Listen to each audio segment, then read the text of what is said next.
Assalamualaikum warahmatullahi wabarakatuh. Apa kabar teman-teman siswa semuanya? Senang sekali saya bisa kembali lagi hadir di Sri Review ya, di channel Sri Review ini. Dan hari ini saya akan membahas tentang hakikat kerja ya. Saya akan mereview kembali ya materi tentang hakikat kerja agar nanti mungkin teman-teman bisa memahami dengan lebih baik ya. Nah, setelah berbicara tentang hakikat manusia, maka mungkin teman-teman siswa yang sudah bekerja atau mungkin yang pasti juga nanti ya setelah lulus mengharapkan bisa bekerja. Nah, ini adalah pembekalan yang sangat penting menurut saya untuk kita bisa enjoy, menikmati, happy ketika kita memang aktivitas kita bekerja. Saya langsung share screen saja untuk teman-teman bisa lebih mudah memahami materi yang nanti mungkin bisa disampaikan ya. Kita sharing saja ya, teman-teman ya. Baik. Sebelum kita lebih jauh lagi membahas tentang hakikat kerja, maka seperti biasa saya akan menjelaskan dulu tentang definisi hakikat kerja ya. Nah, hakikat itu apa, lalu yang disebut dengan kerja itu seperti apa ya, satu-satu akan kita bahas sedikit, kita ulas lagi ya sedikit ya teman-teman. Nah, hakikat sendiri dalam Kamus Bahasa Indonesia itu adalah maksud yang terkandungnya adalah berbicara tentang makna, guna, dan faedah ya. Jadi ada maksud yang terkandung. Bicara tentang hakikat, kita bicara tentang makna. Bicara tentang hakikat, kita berbicara tentang guna, tentang faidah, lalu tentang maksud yang terkandung. Dalam apa? Nah, ini dalam setiap aktivitas. Kalau tadi kita bicara hakikat kerja, ya berarti maksud yang terkandung ketika kita melakukan aktivitas kerja. Nah, dalam pengertian sebagai suatu kata sifat, ya, jadi hakikat ini juga adalah satu kata sifat. Ya, atau yang dapat kita gambarkan bahwa hakikat adalah kemampuan intelijensi untuk menangkap makna dari suatu situasi dan perbuatan. Jadi, ketika kita sudah memahami hakikat hidup kita, misalnya hakikat kita sebagai manusia, termasuk juga memahami hakikat kerja, otomatis ini kita juga melakukan proses ya, satu mengelola informasi dan lain sebagainya, sehingga kita akan lebih memaksimalkan, mengoptimalkan kemampuan intelijensi kita untuk bisa menangkap setiap makna. Ya, jadi kadang-kadang kalau misalnya kita menghadapi suatu kondisi atau masalah gitu ya, misalnya kita merasa gagal dalam sesuatu ya, gagal itu kan misalnya ada gap ya antara yang kita harapkan dengan realita misalnya. Nah, tapi tidak semua orang bisa menangkap makna dari apa yang dialaminya ya. Jadi itu tidak mudah ya. Namun juga bukan berarti tidak bisa. Nah, ada tantangan tersendiri untuk kita bisa berupaya gitu ya, mencari hakikat kita tuh dalam bekerja ini apa sih? Hakikat saya dalam kuliah ini apa sih gitu ya. Sehingga kita akan bisa memiliki pemikiran yang lebih positif lagi dan tindakan kita juga lebih positif lagi ya. Lalu, kata hakikat ini merupakan kata benda yang berasal dari bahasa Arab, yaitu dari kata al-haq. Dalam bahasa Indonesia menjadi kata pokok, yaitu kata hak yang berarti milik atau kepunyaan, ya, dan kebenaran, ya. Nah, dalam hal ini teman-teman, artinya, ya, ketika kita memang sudah memiliki pemahaman yang baik tentang hakikat hidup dan hakikat kerja misalnya ya, maka artinya kita sudah memiliki sumber ya, sudah memiliki rasa gitu ya, bahwa kita akan mencapai sesuatu yang ingin kita raih, sesuatu yang ingin kita miliki ya, sehingga itu kita merasa bahwa kita sudah mendapatkannya gitu ya. Seperti itu ya. Jadi dalam hakikatnya sebagai kata benda tadi ya. Nah, Tuhan sudah memberkati kita juga dengan otak ya manusia. Kenapa larinya ke sini nih? Ketika kita bicara tentang hak, kok larinya langsung ke fungsi otak kiri dan otak kanan sih gitu ya. Nah, karena aktivitas bekerja adalah aktivitas yang dilakukan oleh kita ya sebagai manusia, sehingga kita harus tahu ya apa sih ya keberkahan-keberkahan apa yang kita miliki gitu ya untuk bisa menunjang aktivitas kita sehari-hari ya dalam memaknai kehidupan. Nah, ada fungsi otak kiri, di situ ada bahasa, analisa berpikir, logika, angka, rasionalitas, objektivitas, realitas, dan juga detail, yaitu ada di fungsi otak kiri. Dan di fungsi otak kanan Ada seni, musik, gambar, kreativitas, konseptual, biar kita fantasi, imajinasi, termasuk emosi ada di fungsi otak kanan ya. Nah, otak kanan memiliki ingatan jangka panjang, sedangkan otak kiri memiliki ingatan jangka pendek ya. Kok bisa gitu sih ya, gitu ya. Jadi biasanya sesuatu yang bisa menggugah emosi kita, baik itu misalnya bahagia, sedih gitu ya, itu biasanya akan lebih lama kita ingat ya di dalam otak kita ya. Nah ini karena memang fungsi otak kanan ingatannya adalah jangka panjang. Sehingga mungkin ketika kita pernah menghadapi satu situasi, kita misalnya ada di tengah kondisi yang tidak nyaman gitu kan, kita misalnya lagi dimarahin nih sama atasan kita gitu ya di depan orang banyak. Nah biasanya ini akan terekam di otak kita sampai hal-hal yang kecil. Misalnya kita sampai tahu siapa saja yang melihat kita, mungkin ruangannya di mana, posisi mejanya di mana gitu ya. Bahkan sampai mungkin warna cat dan lain sebagainya itu kita bisa paham. Termasuk juga ketika misalnya kita pernah merayakan gitu ya satu hari bahagia gitu, di mana kita sangat senang sekali, maka itu pun juga biasanya terekam di otak kita gitu ya, siapa yang hadir saat itu, kalau kita dapat kado kertas yang warna apa dan sebagainya gitu ya. Nah ini adalah ingatan jangka panjang, sehingga teman-teman karena keunggulan ya yang Allah berikan ya, bahwa kita diberikan otak manusia seperti ini adalah kita memang benar-benar harus menjaga emosi kita, harus bisa mengontrol emosi kita supaya bisa menjadi pemikiran-pemikiran yang positif juga gitu ya. Nah, ada hakikat otak atau kecerdasan. Di sini ada neokortek, merupakan lapisan otak yang paling luar, ini yang dimiliki oleh manusia, tapi tidak dimiliki oleh makhluk lain. Semua informasi-informasi bisa ada di sini. Lalu ada limbic brain, ya, ini emotional feeling brain. Jadi emosi-emosi kita gitu ya, semua tuh juga terekam di otak sini, termasuk reptilian brain. Nah, reptilian brain ini berhubungan dengan rasa takut, rasa aman juga ada di sini. Ya, berfungsi mengendalikan darah, detak jantung, pencernaan, dan kesadaran yang di reptilian brain. Mungkin ketika teman-teman ragu-ragu, ketika teman-teman cemas atau takut, makanya jantung itu memacu dengan cepat gitu, kita ada rasa deg-degan. Bahkan kadang-kadang kita kalau misalnya gugup mau ujian atau kita lagi mau mempersiapkan sidang atau apa gitu ya, biasanya kita kok ngerasanya kayaknya perutnya nggak enak gitu ya, tiba-tiba mual dan sebagainya. Nah ini karena dikontrol oleh reptilian brain, dia membuat kita juga rasa takut kita ini terekam juga di sini ya, sehingga dia memberikan informasi ke detak jantung, pencernaan, dan kesadaran ya. Di otak terdapat hampir 30 miliar sel dan bagian-bagian sel ya. Nah, ini sangat luar biasa sehingga kita dalam setiap langkah kita ya, kita harus benar-benar bisa melakukan filter informasi. Kenapa? Supaya memang benar-benar informasi yang bisa masuk ke sini adalah benar-benar informasi yang mendukung kita menjadi pribadi yang lebih baik ya.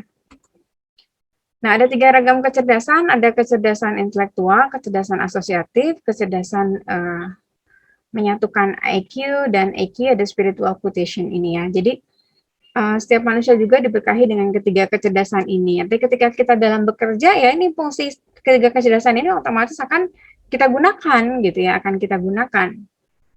Nah, termasuk salah satunya adalah di sini ada good spot ya. Ada good spot di sini atau temporal lobe, di mana memungkinkan manusia memperoleh kesadaran spiritual atau transendental. Tidak ada penyeimbang ya. Nah, fungsi itu di sini ya, di sisi-sisi kiri kita ya. Nah, sehingga mungkin informasi-informasi yang berkaitan dengan spiritual dan semuanya akan direkam di situ ya. Makanya mungkin bisa jadi kita kadang-kadang kalau lagi ragu-ragu, oh ini saya melakukan sesuatu ini salah nggak ya gitu ya. Nah, seolah-olah ada yang membisikkan, jangan, kamu nggak perlu gitu ya. Deket banget karena dia posisinya dengan telinga kita ya. Nah, baik, apa sih tujuan hidup kita? Ya pasti tujuan hidupnya, terus sebagian besar ketika saya tanyakan ini adalah ingin bahagia. Ya, Jalaluddin Muhammad Rahmat mengatakan bahwa secara agama, filsafat, dan ilmu pengetahuan, orang itu memang harus pasti akan memilih hidup bahagia. Nggak ada yang nggak ingin bahagia gitu ya. Tapi bagaimana kita bisa memaknai rasa bahagia itu yang paling utama ya. Nah, teman-teman, sebelumnya kita juga harus tahu juga tentang tujuan dan makna kehidupan kita, gitu. Dalam bekerja pun akan sama, gitu ya. Di sini ada, atribut ya, ciri-ciri misalnya tujuan hidup, ada tingkat ego dan karakter. Nah, lalu ada juga kesadaran ya, kesadaran dibagi menjadi 3, ada kesadaran hewani, ada kesadaran manusia, ada kesadaran Tuhan ya. Nah, kesadaran hewani ini adalah jika misalnya tujuan hidup kita hanya untuk mencari kenikmatan dunia saja. Kita bekerja hanya untuk mencari uang yang jumlahnya besar. Kita bekerja hanya untuk mencari kekuasaan atau jabatan. Kita bekerja hanya untuk kenikmatan fisik, memenuhi kebutuhan fisik. Jadi ya kalau saya kerja dibilang misalnya orang sukses itu punya mobil bagus, punya rumah bagus gitu ya. Nah, kita jadi orientasinya ke situ gitu, karena tidak puas dengan apa yang kita miliki, maka itu masuk dalam kesadaran hewani ya, masih di level itu ya.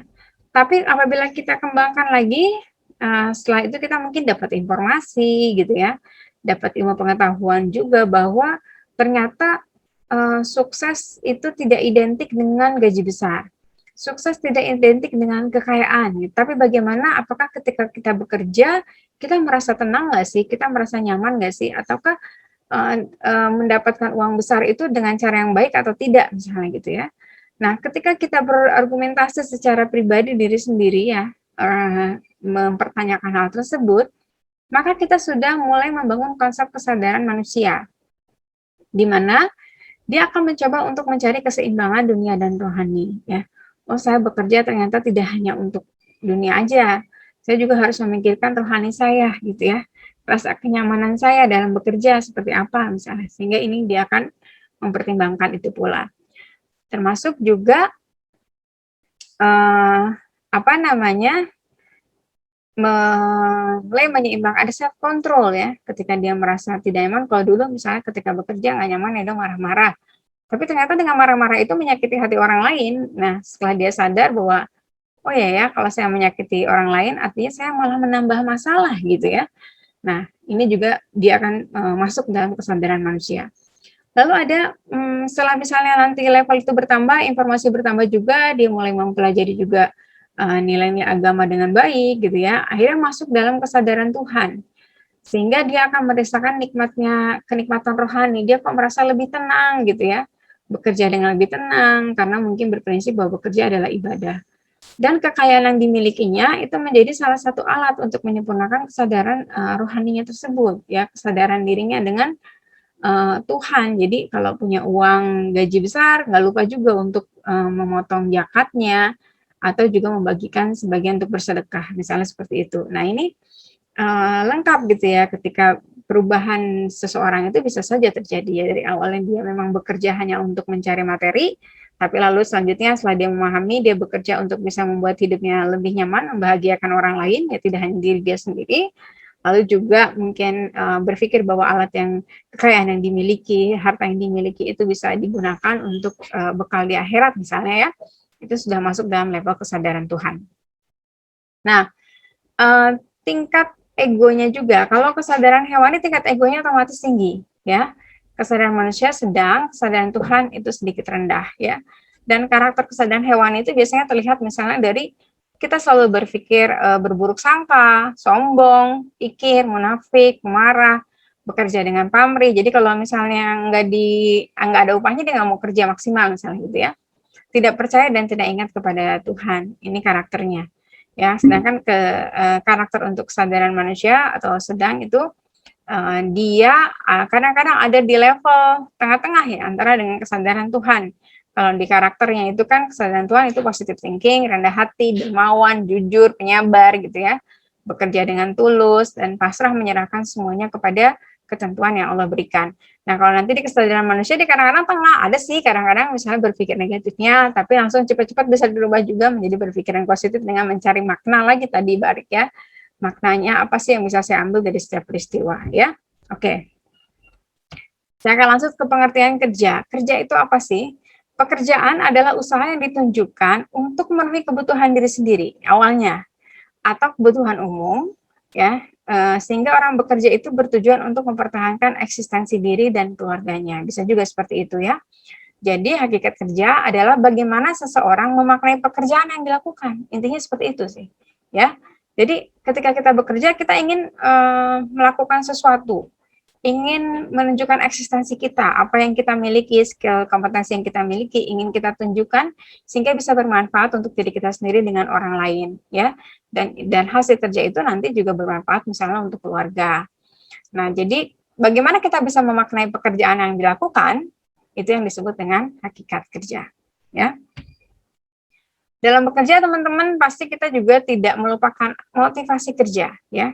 Nah, motivasi ini yang disebut dengan motivasi adalah dorongan dan perbuatan ke arah tujuan tertentu. Jadi, ketika kita misalnya bekerja, tujuannya adalah tadi kita sadar misalnya, anggaplah kita kesadarannya ada kesadaran sudah nyampe kesadaran Tuhan karena sudah tahu gitu ya ilmunya, oh iya ya hidup itu lebih enak kalau kita memang bisa menyeimbangkan diri, hidup itu lebih enak ketika memang kita tidak jauh dari Tuhan, termasuk dengan pekerjaan pun kita tidak pernah lepas gitu ya dari dari Tuhan kita gitu ya. Nah ini artinya ketika kita bekerja pun ya kita akan sangat termotivasi gitu loh, sangat termotivasi.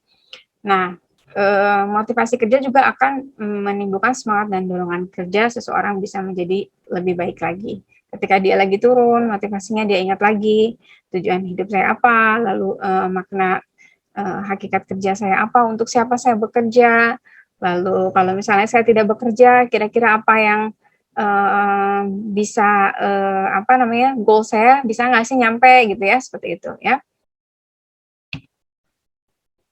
Nah, ada motivasi kerja, ada motif kerja. Jadi kalau motif itu berkaitan dengan apa sih gitu ya, yang melatar belakangi. Bisa jadi berbeda-beda ya antar setiap orang. Bisa aja misalnya seseorang bekerja itu memiliki dua motif ya, sehingga motivasinya lebih besar lagi. Misalnya ada yang bekerja orang misalnya gini, saya ingin bisa mengumrohkan misalnya, atau yang bisa ngajak jalan-jalan gitu ya. Nah, dia sudah mulai menghitung tuh. Nah, lalu dia bekerja lebih giat lagi, kadang dia cari uang tambahan dengan bekerja di 2 tempat misalnya, seperti itu ya.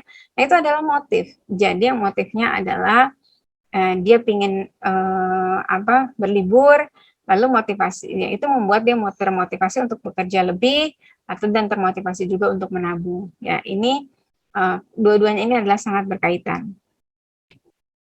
Ya, saya ulangi sekali lagi, jika motif dan motivation, ini bedanya adalah kalau motif dalam ilmu psikologi merupakan driving force. Jadi sesuatu yang membuat kita memaksa untuk melakukan ya suatu kegiatan atau aktivitas. Sedangkan motivasi instrumental behavior yang memicu perilaku untuk mencapai tujuan. Tadi seperti saya sampaikan, misalnya motif kita bekerja supaya misalnya tahun depan saya pengen liburan nih, gitu. Ya udah akhirnya kerjanya bisa lebih optimal. Nah, lalu termotivasilah dia sehingga instrumental behavior atau perilakunya juga mendukung gitu loh. Ya, dengan tadi menabung dan lain sebagainya. Motif adalah daya, ya. Motivasi adalah proses. Jadi, tahapan-tahapan yang dilakukan, perilaku-perilaku yang dilakukan, kegiatan-kegiatan itu proses, ya.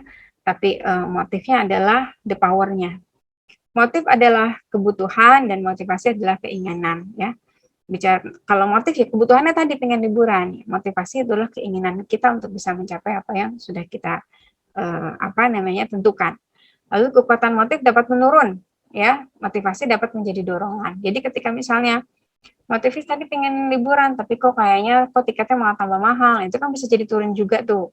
Nah, tapi dengan adanya motivasi yang tadi sudah di awal, tabungannya sudah ada proses yang dilalui, itu bisa jadi membuat motifnya itu bisa berkembang lagi ya. Motif dan motivasi sama-sama dimiliki oleh seseorang. Jadi setiap orang pasti punya ya. Tinggal bagaimana kita bisa menempatkan motivasi kita seperti itu ya. Nah, ada 4 tingkatan pemahaman manusia dalam bekerja nih teman-teman ya. Ada orang yang bekerja itu untuk hidup aja, yaitu live. Bukan hidup untuk bekerja. Bekerja hanya mencari sesuap nasi, motif utama pekerjaan adalah fisik dan material. Kalau hanya itu saja ya. Nanti Anda terserah nih, teman-teman ada di mana nih hakikat bekerjanya. Ada orang bekerja untuk pertemanan, to love network aja gitu. Dapat teman, dapat yang nyaman. Ada orang yang misalnya kerjanya lingkungan kerjanya enak gitu ya, teman-temannya juga enak gitu. Kadang-kadang mungkin gaji tidak terlalu besar, tapi dia merasa bahagia di situ bisa juga ya.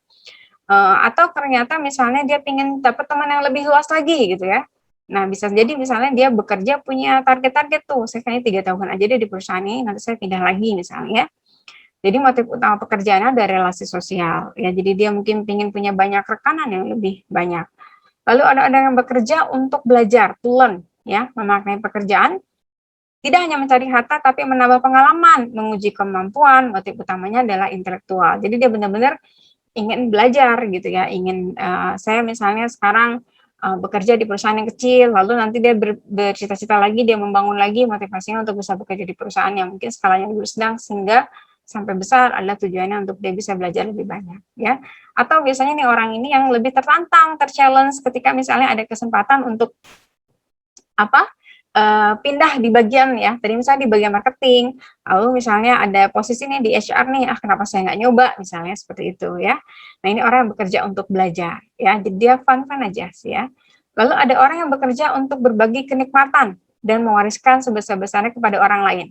Ia memaknai pekerjaan sebagai ibadah kepada Allah. Nah, kalau sudah sampai di hakikat kerja yang keempat ini, artinya apapun yang terjadi, lingkungan apapun yang terjadi, dia mencoba untuk lebih fun, mencoba untuk lebih berpasrah, dalam arti ia memaknai pekerjaannya sebagai ibadah. Ya, tapi bukan berarti misalnya diperlakukan tidak nyaman, dia terima-terima aja, enggak juga gitu ya. Tapi bagaimana dia yang terpenting adalah bekerja dengan sebaik mungkin ya. Some people dream of success, other make it happen. Jadi kadang-kadang kita berpikir bahwa ingin mencapai kesuksesan, tapi kita tidak berupaya untuk mencapai kesuksesan itu caranya dengan seperti apa ya. Dan dalam bekerja kita harus profesional. Nah, profesional itu bukan berarti kita hanya mampu gitu ya di dalam sisi skill dan kompetensi saja gitu ya, knowledge skill-nya. Tapi juga yang disebut dengan profesional adalah satu misalnya ketika kita memang sabar ya, sabar dalam menghadapi setiap situasi kondisi ya. Lalu juga yang kedua profesional itu adalah kita beretikat baik, sehingga kita dalam bekerja itu tidak asal-asalan, tidak yang penting kerja datang jam 8 pulang jam 5 ya sudah gitu. Tapi kita tidak memberikan yang terbaik ya terhadap organisasi tempat kita bekerja ya. Nah terus dalam yang disebut dengan profesional juga adalah tadi kita bersungguh-sungguh juga ya. Jadi tidak hanya kompetensi, knowledge, tapi juga niat yang baik, etikat yang baik ya, bersungguh-sungguh, dan kita yakin bahwa setiap apa yang kita lakukan adalah merupakan ibadah yang nilainya tidak hanya akan diukur di dunia, tapi juga bisa diukur kita nanti di akhirat. Nah, semua akan dikembalikan lagi kepada kita masing-masing ya, di teman-teman masing-masing. Baik, sepertinya materi saya sudah selesai untuk review hari ini ya teman-teman. Semoga saja apa yang disampaikan bisa memberikan manfaat, dan apabila memang ada hal-hal yang ingin ditanyakan gitu ya, atau mungkin perlu dibahas lebih lanjut, silahkan ya teman-teman siswa bisa komen ataupun nanti juga bisa langsung ditanyakan di kelas saya selanjutnya. Itu saja. Baik, semoga bermanfaat ya. Mohon maaf lahir dan batin apabila ada hal-hal yang disampaikan kurang berkenan. Bila taufiq hidayah, wassalamualaikum warahmatullahi wabarakatuh.